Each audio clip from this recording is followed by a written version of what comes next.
11 दिन से बहुत शांतिपूर्वक आंदोलन हमारे महिला पहलवान कर रही थी और पुरुष पहलवान, पर जो कल की घटना हुई है, जो उन्हें बारिश के पानी में अगर उनको बिस्तर की ज़रूरत थी एक पलंग के लिए, उन्हें दिल्ली पुलिस ने जिस तरह से मारा है, जो सरकार की सह पर इनको मारा गया, इनके सिर फोड़े गए हैं, ये आंदोलन को मैं ये देख रही हूँ कि अब ये कहीं उग्र रूप ना ले जाए। पलंग लाने का परमिशन नहीं था। देखिए, परमिशन सोने के लिए परमिशन की ज़रूरत नहीं होती, नींद सभी को आती है। ये संवैधानिक लोकतंत्र है, ये लोकतंत्र में हमें अधिकार है कि हम अपने सोने की व्यवस्था कर सकें।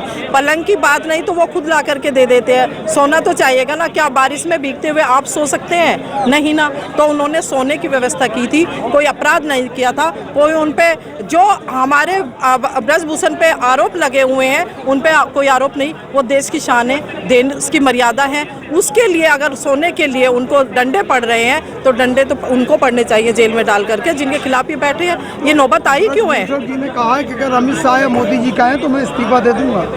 तो अमित शाह मोदी जी से ही हम ये बात कह रहे हैं कि इन महिला खिलाड़ियों का सम्मान रखें, देश का सम्मान रखें, जो देश के लिए दिन रात मरते हैं, अपने बच्चों को सीमा पर भेज करके खेलों के पदक लेने के लिए भेजते हैं। उनकी सम्मान की रक्षा के लिए, एक अपने सांसद को बचाने के लिए पूरे देश से क्यों पंगा ले रहे हैं?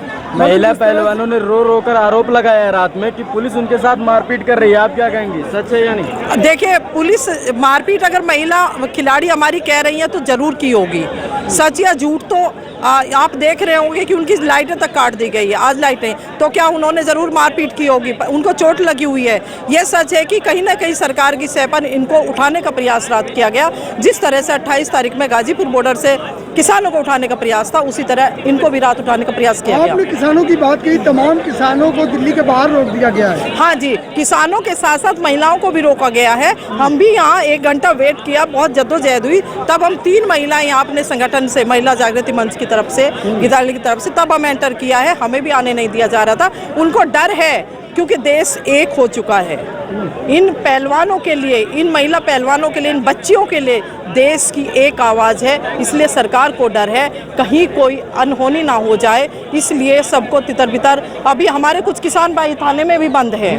हमारे मैं बात कर रही हूँ रेगुलर, इस पे मेरी पूरे से बनी हुई है कि बाहर रोक दिया जा रहा है सीमाओं पे, कुछ थानों में भी बैठा के रखे हुए हैं। तो योगी सरकार से, मोदी सरकार से हमारा निवेदन है कि ब्रजभूषण जी को गिरफ्तार करके जेल भेज दो और हमारी महिला खिलाड़ियों का सम्मान बचाएं। क्यों नहीं हो रही कार्रवाई क्यों नहीं हो रही, ये सरकार से आप सवाल करें, क्योंकि जिस पे 41-40 केस लगे उसकी गिरफ्तारी क्यों नहीं हो रही है, कानूनी कार्रवाई क्यों नहीं हो रही है? ये मीडिया से मेरा अनुरोध है कि वो तो कह रहे हैं कि हम निर्दोष, हमने किया ही नहीं है ऐसा। तो इस्तीफा दे दे ना, इस्तीफा दे दे। लेकिन ब्रजभूषण शरण सिंह ये भी कह रहे हैं कि हमारे इस्तीफे से उनका कोई ताल्लुक नहीं है। इस्तीफे से ताल्लुक क्यों नहीं है? वो एक पद पे रहते हुए प्रभावित करते हैं पूरे सिस्टम को। कह रहे हैं अगर मैं इस्तीफा भी दे दूं तो उन्हें कोई फर्क पड़ने वाला नहीं है। पूरा फर्क क्योंकि उनकी गोदी में बैठे हुए हैं, सरकार की गोदी में बैठे, इसलिए फर्क नहीं पड़ेगा।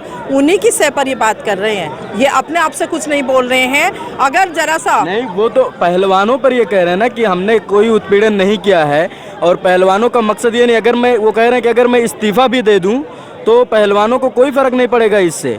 वो ये आरोप लगा रहे हैं कि वो ये चाहते हैं कि हमारी यहाँ जो MP की जो सदस्यता है वो जाए, और वो ये बात भी कह रहे हैं कि हमें जनता ने बनाया है, हम उस सदस्यता को छोड़ेंगे नहीं, हम उससे नहीं इस्तीफा देंगे। जनता ही तो इस्तीफा मांग रही है, जनता ही तो है, और जनता ही इस्तीफा मांग रही है इनको। वो कह रहे हैं कोई फर्क नहीं पड़ेगा, हम ये कहते हैं अगर कोई फर्क नहीं पड़ेगा, क्या कोई किसी की भी बहन बेटी किसी पे झूठे आरोप लगा सकती है? इनके साथ यौन शोषण हुआ है, होता हर जगह। मतलब आपको डर है कि अगर आज इन बहन बेटियों के साथ हो रहा है, कभी किसी की भी, कोई भी माँ बाप अपनी बेटियों को इस तरह नहीं भेजेगा। फिर अगर आज इंसाफ इनको नहीं मिला तो हर माँ बाप डरेगा कहीं हमारी बेटियों के साथ। हुई थी नारी सम्मान की। नारी सम्मान सिर्फ नारों में है, नारी सम्मान सिर्फ, हाँ मैं बता रही हूँ, लाल किले तक है शायद, पर देश का जो जनता है, जो जमी पे से जुड़ी बेटियां हैं, जो देश का नाम ऊंचा करती है, उन बेटियों के सम्मान की नहीं, सम्मान उनका कर रहे हैं जो वो उनके करीबी आसपास बैठती है। अच्छा, उनका सम्मान है। मैडम, सुप्रीम कोर्ट ने कहा है कि आप हाई कोर्ट जाइए, लोअर कोर्ट जाइए, कैसे देखते हो? देखिए, ये कानूनी कार्रवाई, अभी यहाँ वकीलों का काफी समर्थन हुआ है। कानूनी जो भी दाव पेच है वो वकील पैनल पूरा उसको करेगा। High court, supreme court, lower court, जहाँ जहाँ भी जाना पड़ेगा वो उनका डिसीजन है, वो क्या करेंगे। हम समर्थन के लिए आए अपनी तरफ से। हर आदमी को सुप्रीम कोर्ट जाना पड़ेगा FIR के लिए? नहीं, FIR तो दर्ज है, FIR तो दर्ज है। कहने पर हुई ना। तो प्रदर्शन किस बात का हो रहा है? FIR तो दर्ज हो चुकी है, पहलवान वो चाहते तो गिरफ्तारी का, कानून जेल भेजने का प्रदर्शन हो रहा है, न्याय का प्रदर्शन हो रहा है, इंसाफ का प्रदर्शन हो रहा है, इनके सम्मान का प्रदर्शन हो रहा है, पूरी नारी शक्ति सम्मान का। मैडम, मेरा सवाल यह है कि जब खिलाड़ियों ने सुप्रीम कोर्ट में दखल दी, तब FIR, तो क्या हर आदमी को सुप्रीम कोर्ट जाना पड़ेगा? देखिए, आपको खुद सोचने की बात है। आप हमसे सवाल कर रहे हैं कि अगर ऐसे पद पर रहते हुए हमारी महिला खिलाड़ियों को सुप्रीम कोर्ट की शरण में जा रहा है, यानी कि पुलिस से, कानून से, अपने नेताओं से इतना विश्वास उठ चुका, वहाँ उनको जाना पड़ रहा है, तो आम जनता की आप खुद सोचिए कि कहाँ जाएगी आम जनता। स्वाति मालीवाल कह रही मुझे भी घसीटा गया। स्वाति मालीवाल को भी यहाँ समर्थन में आ जाना चाहिए, और पहले आई है, मालूम है मुझे, पहले आई थी, उनको घसीटा गया, वो उनका पक्ष, वो उनका जवाब देंगी। हम अपनी बात करेंगे। हम महिला संगठन, महिलाएं कहाँ महफूज हैं? दिल्ली की महिलाएं निर्भया कांड से आपको समझ में आता है कि कहाँ महफूज है, कितनी मोदी जी तो ये नारा दे रहे हैं, बेटी बचाओ बेटी पढ़ाओ का नारा। मैंने अभी तो कही ये बात कि नारा सिर्फ नारा है, सम्मान नहीं है। आप किसी भी उसमें मुद्दे में ले लीजिए, आरक्षण के नाम पे ले लीजिए, सुप्रीम कोर्ट, लोअर कोर्ट, किसी भी एंगल से ले लीजिए, राजनीति में आरक्षण का ले लीजिए। जब महिलाएं कार्यकर्ताओं को बुलाते हैं राजनीति में, तो काम उनसे करवाते हैं। जब उनको कुछ पद देने की बारी होती, टिकट देने की बारी, बंटवारे की बात होती है, तो अपनी बहन बेटी पत्नियों को बांट देते हैं। ये महिला सांसद है, चाहे वो स्मृति ईरानी हो, साध्वी प्रज्ञा हो, उमा भारती, क्यों नहीं बोल रही है? वो पार्टियों से बंधी हुई है, वो उन्हें सत्ता में है, वो उन्हें कुर्सियों का लालच है। अगर वो इंसाफ की बात बोली तो उनकी कुर्सी छिन जाएगी, सिर्फ सत्ता का लालच है। और महिलाओं के, अब सभी महिलाएं एक जैसी नहीं हो सकती, सभी महिलाएं एक जैसी नहीं हो सकती, जिस तरह सब पुरुष एक जैसे नहीं हो सकते। तो ये तो उनके सोचने की बात है।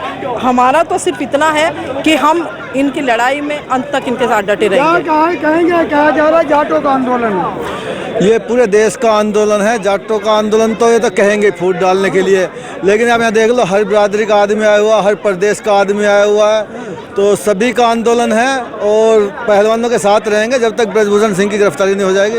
कह रहे मुट्ठी भर लोग हैं। उनके कहने से क्या, वो तो बोल लेंगे, पहले बोल रहे यहाँ है ही नहीं कोई, वो तो बोलते 8-7 पहलवान है, तो बोलते होटल में रहते पहलवान, तो फिर यहाँ तकत क्यों लाने नहीं दे रहे थे उन्हें? तो इनके कहने से थोड़े जा मुट्ठी पर कह दे, वो तो सबको मुट्ठी पर ही कहते हैं। ये पूरे देश का प्रतिनिधित्व करते हुए यहाँ पे जन आंदोलन हो रहा है, पूरे आसपास के प्रदेश के आदमी आए हुए हैं, तो आंदोलन बहुत अच्छा चल रहा है और एक दिन ब्रजभूषण शरण के ये गले की फांस बन जाएगा। क्या लगता है, जिस तरह किसान घरों से निकल चुके हैं, तो कहीं किसान आंदोलन की तरह फिर बॉर्डरों पर रुकेंगे क्या? आज तो दिल्ली में तो आने नहीं दिया जा रहा। सर्व खाप कार्यालय है हमारा ऑल इंडिया का सोरम घोड़े में, वहाँ पे खाप चौधरियों की पंचायत शुरू हो गई है। उस खाप पंचायत में जो निर्णय लिया जाएगा तब पता लगेगा। खाप चौधरी ने बोल दिया दिल्ली कूच, तो दिल्ली कूच, चाहे बॉर्डर पर रुकना पड़े, चाहे जंतर मंतर पर रुकना पड़े, चाहे रामलीला मैदान, सिंधु बॉर्डर, गाजीपुर, तमाम जगह रोक दिया गया। अब जहाँ रोक दिया जाएगा वहीं झोंपड़ी डाल लेंगे। ये तो हम झोंपड़ी वहीं देखो, अभी तो थोड़े थोड़े किसान अपनी मर्जी से आ रहे हैं, नेतृत्व तो नहीं कर रहा था। जिस टाइम SKM और किसान यूनियन है और खाप पंचायत एक साथ घोषणा कर देंगे दिल्ली कूच का, तो हर बॉर्डर पे हमारे मोर्चे पक्के लग जाएंगे। क्या लगता है, पहले जैसा फिर आप लोग? पहले से भी तकड़ा होगा अब की बार। अब की बार युवा भी साथ है, किसान भी, पहलवान भी, और बहुत सारे मुद्दे हो गए। पूर्व सैनिक भी नहीं पाए थे। नहीं, हमारी बातें चल मन जाएंगे धीरे धीरे, एक दिन में थोड़े हो जाए कुछ। कानून जिसे हम बोल रहे थे, जो कानून है वो हमने वापस करा लिया। MSP पे हमारा रुक पेज फंसा हुआ हो जाएगा। मांगे मानने ना मानने, हम लड़ने के आदमी हैं, अन्याय के खिलाफ लड़ते हैं, लड़ते रहेंगे। हार जीत तो चलती रहती है। कमेटी की बात हो रही थी, कमेटी बनाई जाएगी पहलवानों के लिए। पहलवान ने कमेटी की क्या जरूरत है? पहलवान ने तो बिना कमेटी ठीक कर रहे हैं। कमेटी जांच करेगी, जांच कमेटी। किसी का जांच किसकी हो रही है? जिस कमेटी को उन्होंने बनाई थी कमेटी, उसने जांच न करी आज तक। कह रहे FIR हो गई, अब जांच हो रही है। जांच होने के बाद फैसला आ सकता है। FIR हो गई है। FIR तो सुप्रीम कोर्ट ने करवाई है, कोई पुलिस ने थोड़ी कर ली, जबरदस्ती करवाई है। डंडा सुप्रीम कोर्ट का चला जब हुई है FIR। और FIR होने का मतलब ये नहीं न्याय मिल गया। उसका प्रोसीजर है, पहले गिरफ्तारी हो, उसके बाद फास्ट ट्रैक कोर्ट में मुकदमा चलेगा, तब उसको सजा होगी, तब न्याय मिलेगा। तो FIR करवाना है, अपनी शिकायत को कहना हर आदमी का हक है। हाँ जी, लेकिन यहाँ नहीं हुई, सुप्रीम कोर्ट के कहने पर हुई है। सुप्रीम कोर्ट के कहने पे हुई। ये जो यहाँ पे जो हमारी बहन बेटियाँ बैठी है, ये हिंदुस्तान का गौरव है, विदेश से मेडल लेके आई है। मोदी जी कहते हैं घर घर झंडा, लेकिन इन्होंने तो विदेश में जाके झंडा फहराया।